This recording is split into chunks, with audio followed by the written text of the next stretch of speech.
റോക്കിച്ചേട്ടൻ വന്ന് ഓടിച്ചാ? ഏ നിന്നെ ഓടിച്ചോ?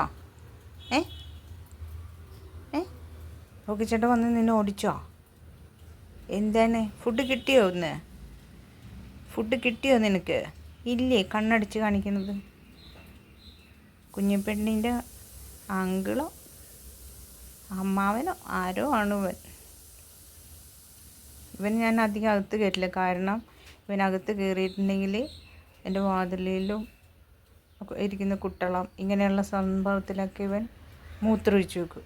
ഞാനതാണ് ഇവനെ അധികം അകത്ത് കയറ്റാറില്ല. ഇപ്പം അങ്ങനെ കയറി കിടക്കുവാണ് ആശാൻ. റോക്കി വന്നിട്ടുണ്ടെങ്കിൽ ഓട്ടം കാണണം. റോക്കി അധികം നേരം ഇയാളകത്ത് നിർത്തില്ല. ഇപ്പം തന്നെ എത്തും റോക്കി. ഇവൻ ചെയ്യണ പണിയാണ് മൂത്രമൊഴിച്ച് വെക്കൽ.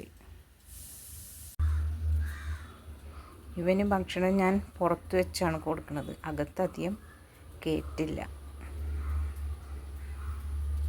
ഇപ്പോൾ ആൾ ഇങ്ങനെ വന്ന് കിടക്കുന്നുണ്ട്. വേറെ കുഴപ്പമില്ലാണ്ട് അവിടെ കിടന്നോട്ടെ, പുറത്ത് മഴയൊക്കെ അല്ലേ, കിടന്നോട്ടെ എന്ന് വെച്ചു. റോക്കി തന്നെ വന്നോളും, അതുവരെയും കിടക്കട്ടെ.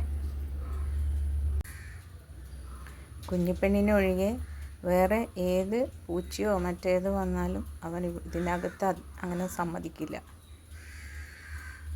കുഞ്ഞിപ്പെണ്ണിന് വലിയ പ്രശ്നമില്ല.